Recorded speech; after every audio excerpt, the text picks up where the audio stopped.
Hablar del elefante en la habitación ha penetrado la delincuencia organizada a la clase política y a los gobiernos. Porque yo sé que muchos de los empresarios son presionados por la delincuencia organizada por medio de la extorsión para que puedan seguir operando. Si denunciaste, ya estás expuesto ante la infiltración de la información y de tus datos personales. Por el otro lado, pues el peligro que representa el tema de la denuncia. Política y otros datos. Un episodio nuevo cada jueves. Un podcast de Expansión. Política y otros datos. Para analizar, explicar y entender el ciclo político que vivimos. Política y otros datos. Tequila, el pueblo mágico de 44,000 habitantes de Jalisco que lleva el nombre de la bebida más emblemática del país, saltó a las primeras planas la semana pasada. Y no, esta vez no lo hizo por su ruta del tequila, que cada año recibe a 1.4 millones de visitantes. Esta vez, un operativo policíaco puso a la luz una historia de gobernanza criminal. Se trató de la Operación Enjambre, a través de la cual elementos federales detuvieron a Diego Rivera, quien hasta ese día encabezó la alcaldía morenista, a la par que presuntamente lideraba una red de extorsión vinculada con el cártel Jalisco Nueva Generación, uno de los grupos designados como terroristas por Estados Unidos. A través de Catastro, Obras y Seguridad Pública, el alcalde cobraba cuotas a comerciantes y empresas. Lo hizo con Casa Cuervo, una de las tequileras más grandes del país y con acciones en la Bolsa Mexicana de Valores, a la que intentó cobrar 60 millones de pesos bajo conceptos fiscales irregulares. No es lo único que se le imputa. La Fiscalía General de la República lo acusa por delincuencia organizada y secuestro agravado. En 2021, habría privado de la libertad a precandidatos de Morena que buscaban llegar al ayuntamiento. ¿Es Tequila la confirmación de que en los municipios el crimen organizado ya no solo presiona, sino despacha desde las presidencias municipales? Soy Mariel Ibarra, es jueves 12 de febrero del 2026 y de esto vamos a platicar en Política y otros datos. Este 2 de junio en Tequila, vota por Diego, que es nuestro próximo presidente municipal y además lo vamos a apoyar muchísimo. Tequila es un lugar extraordinario, además de ahí viene esta bebida de los dioses y necesitamos apoyarlo para que haya, para terminar la presa y además para un libramiento, ya me lo pidió y lo vamos a apoyar con todo. ¿Nombre completo? Llama mucho, jefe. Diego Rivera. ¿Cargo? Soy el alcalde de Tequila, Jalisco. Bienvenidas y bienvenidos a un nuevo episodio de Política y otros datos, este jueves para hablar, sí, de Tequila, del operativo Enjambre, que ya suma más de 60 funcionarios municipales detenidos desde diciembre del 2024 en varios estados del país, pero también para hablar del elefante en la habitación, que es hasta ahora donde ha penetrado la delincuencia organizada a la clase política y a los gobiernos. Y es por ello que están aquí Alberto Guerrero Baena, consultor especializado en política de seguridad, policía y movimientos sociales, y Rogelio Barba Álvarez, jefe del Departamento de Estudios Interdisciplinarios de Ciencias Penales e integrante del Observatorio de Análisis sobre Seguridad, Justicia y Derechos Humanos de la Universidad de Guadalajara. Bienvenidos a ambos. Muchas gracias. Muchas gracias. Rogelio, pues voy contigo. Quisiera empezar contigo porque queremos conocer más de cerca el contexto de Tequila. ¿Qué está pasando en esta región? Sabemos, obviamente, de su atractivo por la presencia de sus cultivos, por la presencia del tequila, por la presencia del agave, pero va más allá de esto, por lo que saltó nuevamente, digamos, a la palestra estos días, porque se volvió un punto estratégico. Creemos que esta zona, para el cártel Jalisco Nueva Generación, ¿qué es lo que está ocurriendo en la región? ¿Es algo nuevo esto que vimos con el alcalde Diego Rivera? ¿O simplemente es una punta del iceberg de todo lo que hay debajo y que pues ya habíamos estado hablando, pero de pronto con estos casos justamente vemos cómo se entrelazan aquí la criminalidad junto con la política? Bueno, aquí hay dos cosas que tenemos que analizar. Lo hemos discutido, que puede haber injerencia del cártel Jalisco Nueva Generación para presionar al presidente municipal con la finalidad de que pues él sea el operativo para extorsionar a las empresas que se encuentran en Tequila, principalmente las tequileras, y por otro lado, pues utilizar el ayuntamiento como aparato represivo del cártel Jalisco Nueva Generación. No lo sabemos. Parece ser que hay antecedentes del presidente municipal en el que él, a iniciativa propia, empieza con las extorsiones, empieza a apoderarse de ciertos lugares emblemáticos, por ejemplo, el Centro Cultural de Tequila, para utilizarlo para un usos personales del presidente, es decir, decepcionó a la ciudadanía que fueron los que votaron por él, que fueron los que lo propusieron y lo votaron para que dirigiera el municipio, uno de los municipios más emblemáticos, como tú dices, del país, por lo que representa, que es la bebida del tequila. El tequila es conocido por todo el mundo, pero pues ahí está la disyuntiva. Si esta persona estaba ejecutando los actos del Cártel Jalisco como herramienta, como aparato de la extensión de poder que tienen los cárteles, o si esta persona estaba actuando por mutuo propio. Yo considero que, bueno, aquí es muy importante, pues, esta operación y de manera inteligente poder interrogar a esta persona con la finalidad de destrabar este problema que se encuentra y que involucró a muchos funcionarios del ayuntamiento municipal. Toma a protesta la nueva presidenta, y luego lo exculpa y dice que el presidente municipal pues no extorsionaba a nadie, obviamente contrario a las evidencias que encontró pues el gobierno.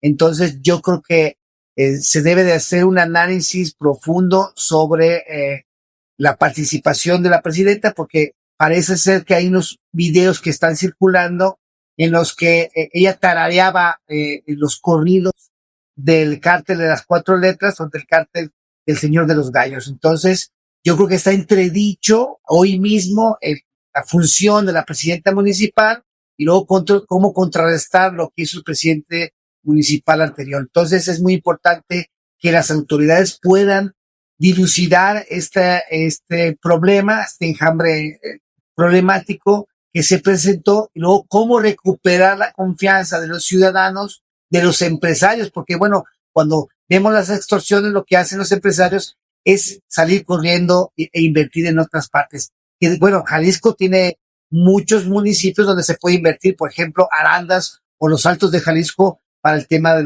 del tequila, ¿verdad? Alberto, tú has escrito mucho sobre los municipios y conoces bien la relación o la problemática en el primer punto, digamos, de contacto en las policías, en las alcaldías. Pero este caso de tequila nos muestra lo que yo decía ya, un problema sistemático que hemos visto en otros lugares.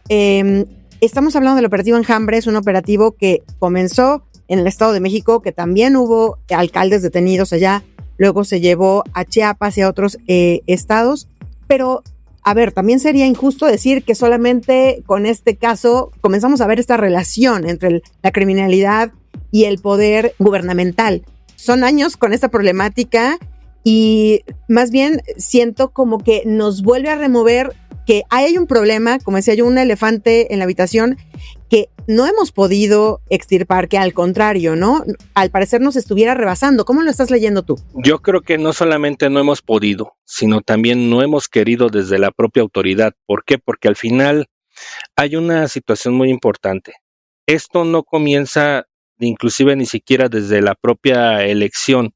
Comienza desde mucho antes cuando, por ejemplo, tú lo señalaste, tiene décadas de alguna manera de estar trabajándose esta perspectiva, pero la detención de alcaldes pues es algo que ya no nos debería de extrañar, porque al final los municipios ya tienen una infiltración estructural del crimen organizado bastante importante. Digo, al final la gobernanza criminal de eso consta y los municipios han pasado de ser esta fuente de recursos, esta fuente de dominio territorial. Por el otro lado, los grupos del crimen organizado ya no podemos llamarles que son el grupo de camisas de gallitos o de sombreros, porque ya diversificaron todo hacia diferentes puntos, hacia temas electorales, temas políticos, temas empresariales, que sin duda nos implica esta parte. Ahora, el controlar un municipio, ¿qué implica? Pues obviamente implica dominar a la policía, dominar los permisos, dominar las partes de del presupuesto, las licitaciones, la impunidad territorial que esto ocurre. Y aquí lo más importante de todo, pues sin duda es cómo es que tenemos que empezar a blindar este tipo de circunstancias. Ya tenemos un operativo que es reactivo netamente.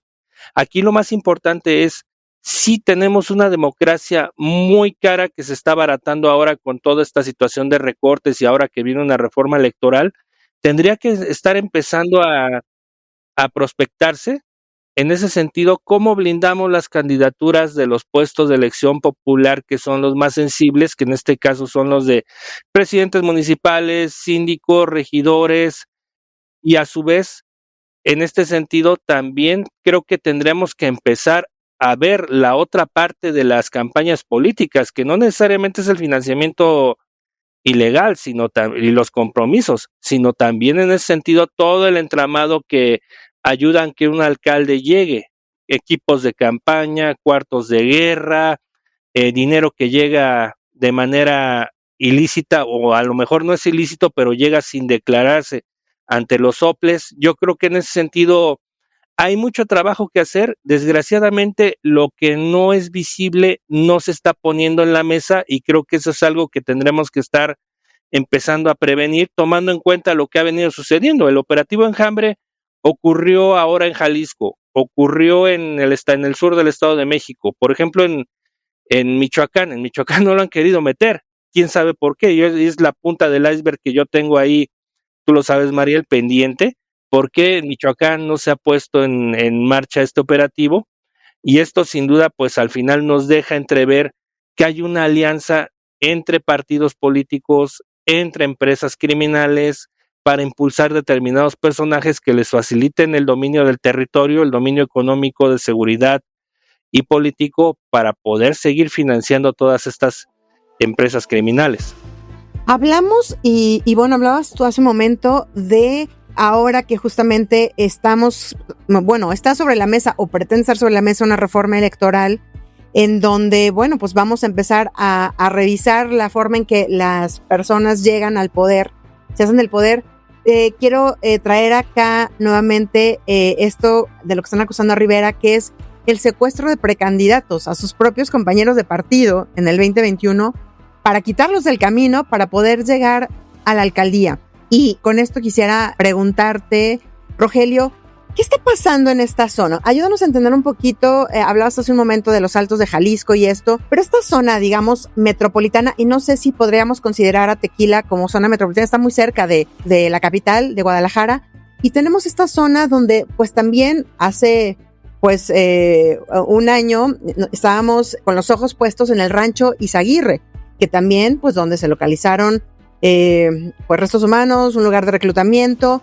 ¿Qué pasa en esta zona metropolitana de Guadalajara? ¿Cómo están funcionando ahí los grupos criminales? ¿Y qué tanto pues podríamos ver que este operativo Enjambre se pudiera pues hacer en otros municipios del estado? Bueno, primeramente yo estoy de acuerdo con lo que dice Alberto, que ya no son cárteles de la droga los que están predominando y cada vez logrando una expansión a lo largo y ancho del país. Estoy hablando del Cártel Jalisco Nueva Generación. La lucha que se vive en Sinaloa es precisamente el control geográfico de las zonas. Estas zonas, como bien dices, Tequila, y se localizó el rancho Izaguirre, bueno, pues son zonas geográficas muy importantes de dominación para el Cártel Jalisco Nueva Generación, y ellos tienen pues un vínculo estrecho con las autoridades, con el gobierno democrático. Tan es así que, bueno, pues se ha vinculado a los comisarios, a los que son los que representan las autoridades. Yo creo que este operativo Enjambre y con el tema de la reforma electoral, yo creo que se tendría que señalar, hablar, fortalecer la Ley Federal contra la Delincuencia Organizada, porque la Ley Federal contra la Delincuencia Organizada en su artículo 2 no establece el tema de los delitos electorales, sino se establece en la ley especial, ¿no? Y es un problema porque sabemos que cada 3 años, cada que hay una elección, siempre va a haber dinero sucio, dinero que no es ilícito, inversión por parte de las organizaciones criminales para poder proponer bien diputados, concejales o hasta presidentes municipales. Entonces, esta zona pues, es una zona con un brazo político, como lo hemos visto de la delincuencia organizada, que tiene que ser analizada desde un punto de vista transversal de todas las autoridades para poder contener pues esa inversión maligna que pueda llevar a ciertas personas a ocupar cargos públicos que pongan en riesgo la libertad, las libertades y los derechos de los ciudadanos. Yo creo que hoy es el momento, como se ha evidenciado no solamente en Jalisco, sino en Michoacán, en Colima, cómo está esa vinculación tan estrecha, cómo se debería de fortalecer hoy en día. Pero bueno, no solamente desde la perspectiva de la seguridad ciudadana, sino yo creo que todas las fuerzas políticas deberían de poner su grano de arena para poder disuadir, contener que estas organizaciones criminales se pueden vincular con la política. Esta legislación ya se encuentra en otros países, por ejemplo en Italia. En Italia, la definición de mafia tiene que ver cuando una organización de 3 o más personas se reúnen para delinquir cualquier delito, bien sea homicidios, bien sea delitos electorales, bien sea delitos ambientales, que no se encuentran estos 3 en la Ley Federal contra la Delincuencia Organizada. A lo mejor se puede decir, bueno, el marco jurídico es muy amplio y puede representar la contención desde el punto de vista jurídico, pero no es así. Yo creo que para poder contener la delincuencia, la fuerza del derecho es la única manera de poderla contener, obviamente fortalecida en una legislación que tenga que ver pues con la necesidad social que se requiere. Y con toda la voluntad política de quererla llevar a cabo, ¿no, Rogelio? Porque podríamos tener también marcos jurídicos robustos, pero si no se quiere utilizarlos, difícilmente se podrá hacer algo, ¿no? Y a eso voy porque hablábamos del tema de los financiamientos ilícitos hacia los candidatos, ¿no? Hacia los, pues que sí, candidatos a todos los síndicos, regidores, alcaldes, diputados, y demás, ¿no? Hablamos de una, pues propuesta, porque todavía no la tenemos sobre la mesa, de posible recorte al financiamiento a partidos, y ese es uno de los temas que algunos expertos han puesto sobre la mesa y han dicho, ojo con esto, ¿no? Le cerramos de un lado, pero le abrimos al otro tema de financiamiento y no sé, dinero de quién puede entrar a las campañas. Digamos que ya teniendo esta legislación vemos esto que ocurre, pero quisiera también concentrarme en algo que juega también, me parece que algo valioso en digamos que en este concentrado, y es el hecho de que Estados Unidos tenga a estas organizaciones criminales, esos cárteles ya como terroristas, porque hablamos ahorita de Jalisco, pues el cártel Jalisco es una de ellas, hablamos de Michoacán y hay al menos 2 que están también ya puestos como cárteles terroristas, y hablábamos de Sinaloa, que pues por supuesto también. Este componente, Alberto, ¿hacia dónde nos puede llevar? Porque se ha hablado en estos días de si vamos a ver a la OFAC, al gobierno de los Estados Unidos, pues ya llevando acciones en contra de partidos políticos que justamente no depuren, no tengan cuidado, no hagan algo con la gente que se les está infiltrando, e incluso congelamiento de cuentas, pues a estos personajes o a personajes cercanos, ¿no? ¿Cómo ves? ¿Hasta dónde puede alcanzar esta nueva ecuación cuando se mete el factor Estados Unidos? Yo creo que alcanza para mucho, porque al final, al momento en el cual la presión que ejerce Estados Unidos a través de la Secretaría de Estado, que es sin duda la entidad que se está concentrando en ser el vigilante del mundo y que de alguna manera implica el hecho de estar observando, sobre todo con suma atención, lo que sucede en el vecino del sur, que creo que eso es lo que realmente les está preocupando, pues sin duda nosotros también en estas circunstancias tendremos que observar esta parte y tratar de exigir que los partidos políticos empiecen a hacer una depuración total de sus cuadros, que independientemente de todo, creo que el eje de la política electoral tiene que ir muy ligado precisamente con la política criminal. La labor de la política criminal es prevenir en estas circunstancias todo esto que está sucediendo en el país, que sin duda no se ha hecho porque no se le ha puesto la atención debida y sobre todo el carácter correcto. y ahora si le sumas el cóctel explosivo que tiene Estados Unidos con esta vigilancia sobremanera, la declaración de los cárteles como organizaciones terroristas, por el otro lado, pues también todas estas circunstancias muy extrañas que se están dando ahora con el factor Cuba y con estas ligas que tienen los líderes dictatoriales de América Latina con grupos del crimen organizado, pues sin duda te demuestra que en ese sentido la presidenta de la República tendría que estar trabajando en conjunto, ya sea con el propio Instituto Nacional Electoral, por el otro lado con la Fiscalía General de la República, con los OPLES locales, pues algún tipo de blindaje jurídico. Ya lo dijo Rogelio, que creo que es fundamental, el eje del derecho, pero también la parte que tú mencionaste que es importantísima, el hecho de la voluntad política. ¿Qué tanto los partidos políticos están dispuestos no solamente a abrir el tema de la revisión de las candidaturas, sino a abrir el tema de la revisión de sus estructuras de financiamiento, abrir el tema de la militancia, la investigación a la militancia activa? Yo creo que en estas circunstancias, en otros países, como lo que mencionó Rogelio, creo que es un ejemplo que tendríamos que estar siguiendo, el tema de Italia. El tema de Italia es fundamental y toral, porque ahí se eliminó un buen rastro de la mafia, de la Cosa Nostra, de todas las organizaciones delictivas que estaban ya infiltrándose en la política. Y en México tenemos estructuras locales partidistas infiltradas, estructuras estatales también, y a nivel nacional no sé hasta qué grado estaríamos viendo a qué punto. Lo que sí estamos observando claramente, pues sin duda es que esto nos está pasando factura. Ya vimos el alcalde de Tequila, hemos visto otros alcaldes. Imagínate de los 2,471 municipios que tenemos en el país, en cuántos no se ha metido un financiamiento ilícito, ya sea por medio de organizaciones delictivas o incluso que no sean organizaciones delictivas, sino también empresarios que quieren mantener algún tipo de interés económico o político dentro de un municipio. Entonces creo que ahí se abre el panorama para muchísimas cosas.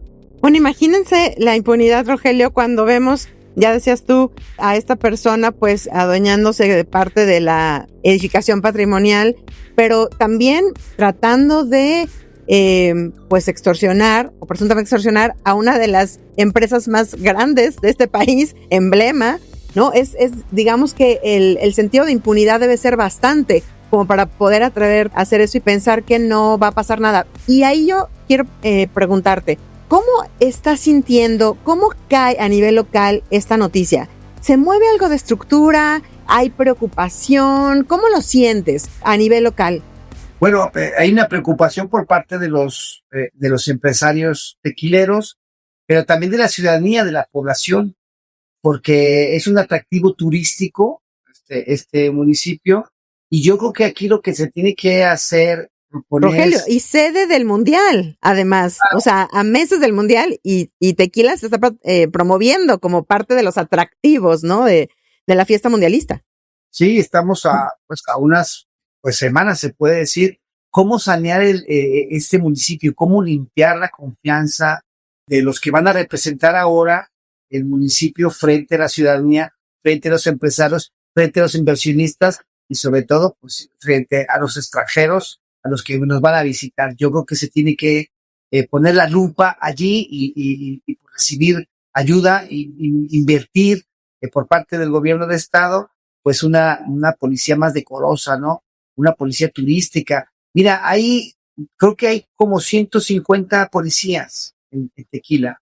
Tequila es un municipio representativo y yo creo que se debe principalmente sanear la policía municipal. ¿En qué sentido? En el sentido de formación, de preparación, de cómo tratar al ciudadano, de cómo tratar al extranjero, de cómo dirigirse con los empresarios, hacer mesas de diálogo en los cuales se pueda advertir, porque yo sé que muchos de los empresarios son presionados por la delincuencia organizada por medio de la extorsión para que puedan seguir operando. Entonces se van a otras localidades, como te decía, viene hacia los municipios tequileros del norte de Jalisco, pero eso no salva porque, bueno, se llevan un problema a otra localidad. Aquí yo creo que debe de haber una intervención interesante, inteligente, por parte de la Secretaría de Seguridad, por parte de la Secretaría de Economía, por parte de la Secretaría de Turismo, para poder rescatar ese municipio tan emblemático, que bueno que lo conocen todo el mundo, ¿no? Sí hay una preocupación y obviamente pues se tiene que crear un corredor seguro, un corredor turístico seguro, ¿sí? Más allá de lo que se propone y de lo que hay ahora, ¿no? Yo creo que sí se tiene que sanear y se tiene que intervenir de manera integral para poder rescatar lo poco que está quedando del municipio. Bueno, porque, como te digo, las autoridades que se quedan responsables, como decía Alberto, hasta qué punto van sobre el escrutinio que hay, bueno, ya hay un escrutinio por parte de las autoridades electorales, pero yo creo que la ciudadanía debería de exigirles más, que verdaderamente esas promesas que hacen se cumplan. Yo vi hace algunos días un municipio del sur de México que iban a ahorcar a un político porque no había cumplido con sus promesas. No llegaba tanto, no, muchos lo aplaudirían, pero bueno, yo creo que plantear, lo que pasa es que son los políticos lo que deben de plantear el tema de los exámenes de control de confianza, con la finalidad de generar, pues, no sé, un filtro serio para aquellas personas que van a ser, representantes, porque además el presidente municipal maneja la Comisaría de Seguridad Pública. Yo creo que es lógico que el presidente municipal, diputados y regidores puedan someterse a los exámenes de control de confianza, porque luego no checa, ese 3 de 3, no se logra. Entonces yo creo que debe presionar, socialmente se debe de presionar para exigirle más pulcritud al proceso electoral de la elección de sus candidatos. Alberto, yo lo que quiero preguntarte es, ¿qué tan selectivo está siendo el tema del operativo Enjambre? Es decir, ¿por qué sí, y hablábamos ahorita de Michoacán, y por qué no en algunos otros estados? Vamos a ver qué sean en estados donde tenemos estos cárteles terroristas, de acuerdo a Estados Unidos, ya presentes. Si es así, bueno, pues finalmente pues tendrían que entrar a Michoacán, tendrían que entrar a Tamaulipas también. Pero no vemos que esto esté sucediendo así. Y veíamos incluso en Tequila, la propia presidenta decía, a mí me llegaron las propias denuncias de este alcalde, ¿no? ¿Qué hay que esperar? ¿Cómo ves, cómo se está leyendo, hacia dónde se está llevando este operativo? Mira, yo creo que hoy en día estamos aprovechando una oportunidad histórica que era el tema de refundar o replantear la seguridad pública de acuerdo a las necesidades que tenemos, y una de esas necesidades ha sido el mundial. En el caso importante de todo esto, digo, la seguridad tendría que ser para todos, no necesariamente nada más para los empresarios.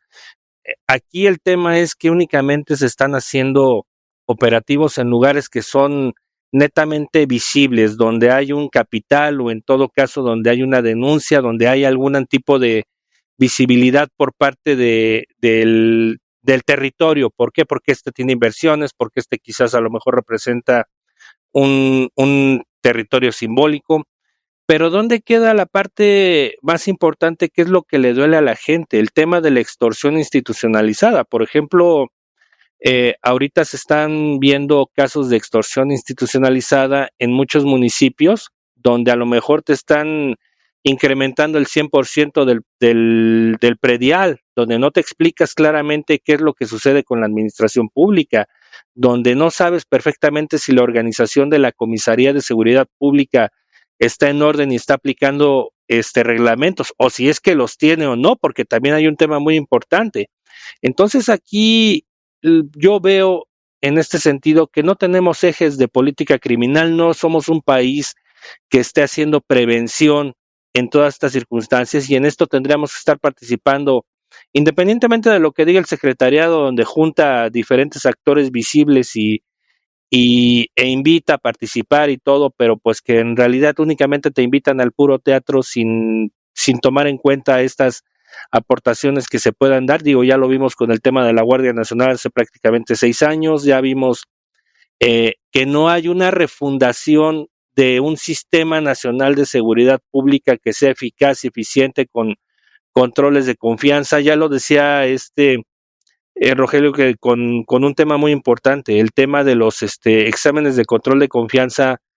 Yo lo veía para candidatos para a puestos de elección popular, pero ya en todo caso, cuando están en los ayuntamientos, por ejemplo, un municipio que mantenía ese régimen era Uruapan. Uruapan te sometía a un examen de control de confianza cuando entrabas a algún puesto como en alguna dirección, alguna jefatura de departamento. El problema está en que también se les metió ahí el crimen organizado y ahorita traen un absoluto desastre en materia de administración pública que no pueden con él. Y es ahí donde también te preguntas si realmente eh, estamos en esa condición, y tal vez voy a sonar muy clasista, pero es la realidad. Si realmente estamos dejando llegar a los puestos de elección popular a funcionarios que son capaces de llevar la administración, de que tienen ya no una formación política, por lo menos que tengan unos estudios comprobables en alguna materia, si es que ya tienen experiencia anterior dentro de la misma administración pública, y es ahí donde tendremos que entrar los ciudadanos a elegir, a cuestionar a los partidos políticos si están perfilando gente que tiene el conocimiento adecuado para llegar y también si es incorruptible, porque ese es uno de los grandes temas, la corrupción, que posteriormente se puede convertir en crimen organizado. Claro, y ya para cerrar nuestra mesa, pues pareciera una labor titánica, porque cuando hablamos que son más de 2,500 municipios en el país, las elecciones concurrentes cada vez más, pero pues por algún lado tenemos que empezar, Alberto, Rogelio, y yo les quisiera pedir nada más una última reflexión de 1 minuto. Ahorita mismo, ¿qué tendrían que estar haciendo ya las autoridades, tanto estatales como federales, con este tipo de casos y con la oportunidad que tenemos enfrente? Ahora sí, me parece que se abre la oportunidad de que si queremos poner una reforma electoral en la mesa del Congreso, pues esa es una gran oportunidad para ver qué vamos a hacer con la infiltración de la delincuencia organizada, pues en todos los ámbitos, ¿no? De la elección. Yo creo, Mariel, que lo que debe de funcionar o hacer funcionar son los consejos ciudadanos de seguridad. Yo creo que es muy importante que pudiera intervenir la sociedad para poder establecer políticas públicas de prevención o de georreferenciación criminal en ciertas partes de la ciudad o de los municipios, y sobre todo poder señalar o poder llamar, así como lo hace el Congreso, que los municipios pueden llamar al comisario de seguridad o aquellas áreas importantes donde se pueden vincular a la delincuencia organizada, como lo dice bien Alberto, que tiene que ver con permisos, por ejemplo, los que organizan las ferias. Bueno, entonces yo creo que es ahí donde se puede fortalecer el municipio, pero sobre todo obligar con un escrutinio de los mismos ciudadanos hacia la función pública de la seguridad ciudadana. Yo creo que eso es lo que podría avanzar. Yo no sé por qué no funcionan ahora, si la Ley General del Sistema Nacional de Seguridad Pública nos prevé, pero obviamente pues eso sería un aliciente para poder trabajar, empezar a trabajar y tener pues más vigilados y más una relación más estrecha la seguridad con la ciudadanía. Y sé que también es muy difícil, Alberto, porque estamos hablando de municipios pequeños. Bueno, no es un municipio tan pequeño, pero hay municipios pequeños donde prácticamente todos se conocen, prácticamente todos saben quién es quién, y ahí también juega mucho el tema del, pues el miedo a la denuncia, el miedo a decir, oye, mira, sé que esta persona, sé que el otro. La verdad es que también tenemos que manejar y hablar de esto, ¿no? Y es que entramos a otro tema escabroso, que es el tema de la denuncia, porque al final la denuncia, tenemos un grave problema, que muchas de las fiscalías están infiltradas. Entonces, ahí viene un problema muy fuerte, aparte de todo, a veces la estructura de recursos humanos de las fiscalías no alcanza a todos los municipios, a veces tienes que trasladarte de un lado a otro para poder denunciar, por el otro lado, si denunciaste ya estás expuesto ante la infiltración de la información y de tus datos personales, por el otro lado, pues el peligro que representa el tema de la denuncia. Por ejemplo, yo escuchaba atentamente a Rogelio con el tema de los consejos ciudadanos, pues quizás es bueno, pero el tema es que no inviten a los cuates, porque pues la verdad es que cuando se forman consejos ciudadanos, se invitan a los cuates. Yo fui consejero ciudadano de Morelia y cuando metí varias propuestas en su momento para tratar de modificar algunos esquemas de trabajo, pues realmente al parecer no toman en cuenta nada más a los que son cuates del presidente municipal o de la estructura. Por el otro lado, creo que es muy importante que empecemos a pensar, sí, nuestra democracia es muy cara, pero pues al final la hemos llevado a esos extremos con la parte de la desconfianza, con la parte de la corruptela y la infiltración. Entonces creo que ahí tenemos de darle facultades legales al INE, por el otro lado, una debida concurrencia entre instituciones como fiscalías, unidad de inteligencia financiera, la limpieza de las fiscalías obviamente, una plataforma de alertas tempranas para conectar la inteligencia financiera, penal y electoral, y ver qué tipo de sanciones vamos a tener a personajes que realmente estén infiltrados con el crimen organizado, pero que ya estén dentro de la función pública. Pues vamos a seguir de cerca, pues a dónde nos lleve y a ver, al contrario, en vez de desmontar o aflojar controles, más bien tendríamos que estar apretándolos más con todo esto que estamos viendo, pero vamos a seguirlo y les estaremos contando por aquí, amigos. Por lo pronto, muchísimas gracias a nuestros invitados, a Rogelio Barba Álvarez y Alberto Guerrero Baena, por ayudarnos a entender pues la dinámica de las redes criminales desde lo local. Muchas gracias, Rogelio, Alberto. Un gusto enorme. Gracias. Amigos, ¿ustedes qué piensan? ¿Ven estas dinámicas criminales en sus comunidades, en sus colonias, en sus municipios? Déjenos su opinión en la plataforma que nos escuchan y si les gustó este episodio, compártanlo para que podamos llegar a más oídos. Gracias a María Roqueñí por la coordinación de invitados y a Bianca Carreto en la asistencia de los contenidos. A Leo Luna por la producción de este episodio y a Mónica Alfaro, quien es la editora de audio y video. Yo soy María Ibarra, editora política de Expansión, y la idea original está a mi cargo. Nos escuchamos la próxima semana con más política, más explicaciones y también con otros datos. Toda la información, detalles y seguimiento de los personajes políticos de México y el mundo en política.expansión.mx. Política y otros datos es un podcast de Expansión.